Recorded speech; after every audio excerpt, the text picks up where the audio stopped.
Yeah, fellas, welcome to the show. Today's title is about business. So I get questions on business from fellas all the time on the forum and places like that. Um, Also, I'm dealing with my oldest, not my oldest, but one of the oldest boys, uh, my stepson, Donnie. He's in business. We're in the same business. He rented a warehouse place. He built a nice little facility in there with that green grass stuff. He does sports training. And I had a studio downtown. I was getting sicker and sicker. The original crisis came from that place. When I was downtown, I was given some flooring from an office that had mold in it. So I took the flooring, started loading my truck, and by the third load, I had this pain in my lungs. This never went away for 6 years until now. Every spring I get a little better. It goes away. So I need to get out of there. And I was also paying half of their rent, my son's rent, for his facility. So I said, okay, I'll just move in there for a little while. Not my ideal type of situation because it was my son, Donnie, and my son, Tracy, doing business in there.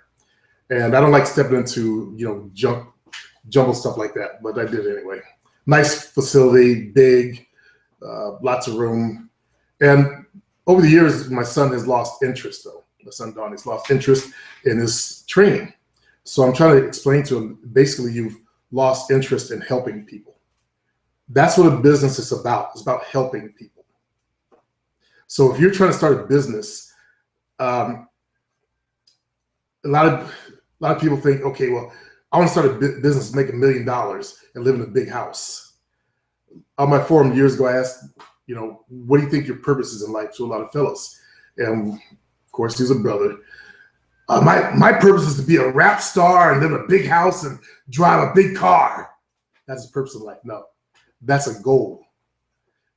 Your purpose is about how can you help others, okay? How can you help others? A business is about helping others get what they want. I'm in the business of helping people get the kind of body they want. I'm part of a string of people that help them get there, okay? I do the end job of shaping what they have, toning and all that stuff. That's how I help people get what they want, okay?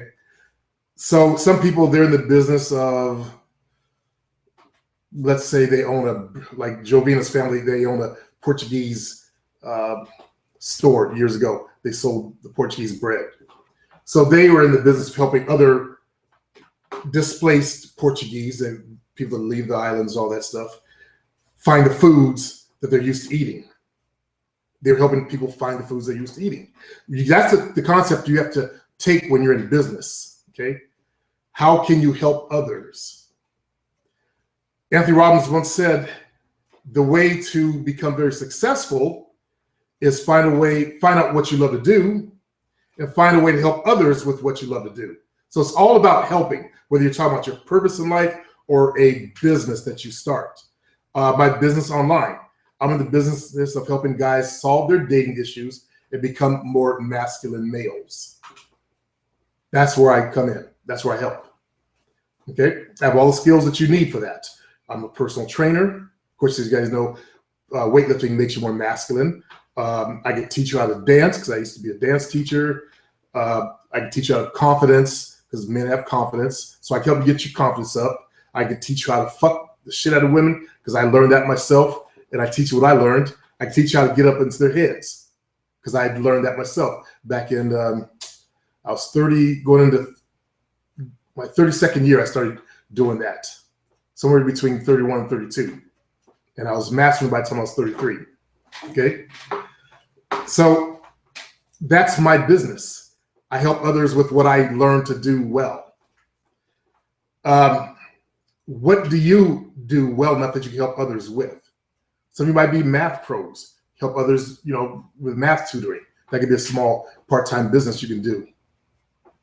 There was one fellow that I'll never forget. I read about it when I was young. And he put himself through college. He was going through a neighborhood and saw that the numbers for the house address on the streets were all faded. So we got some stencils and some paint And he went around to each house and said, hey, how about I redo your numbers out there on the curb so people can find you much easier? Because that's a problem when you're trying to find an address. And before we had, GPS and all that stuff, you had to go by the curb with the address was on the curb because you couldn't see the house address. Usually, it's covered by vines and trees and all that shit. So he made a fortune doing that, though. He put himself through college doing just that. So he found a way to help people. Okay, so your business, you got to understand that you enter business to be of service, not to make money. Sounds backwards, doesn't it? But when you really think about it, when you're of service, people pay you for that service. You help them do something, they pay you for it. That's where the money will come. I think they need to rewrite that book, Do What You Love, and the money will come. No, do what you can to help others, and the money will come. That's how business is set up. Like I'm in the business of helping people, as I said, get in the best shape of their lives. Okay. If I'm going to start doing this, I'm going to open up a section of my business where I just train people online. But I'm still in the business of helping people get in shape. I'll have my pre-recorded programs and videos, and I'll be able to help them that way. But you got to come from the process of helping others, though. I can't go and say, okay, I'm going to make $1 million putting out these exercise videos. No, you got it backwards, okay? So when you start your business, think about how you can help others. How can you help others? What can you help them with? Help them with their problem, they pay you for it, all right? Good luck, fellas.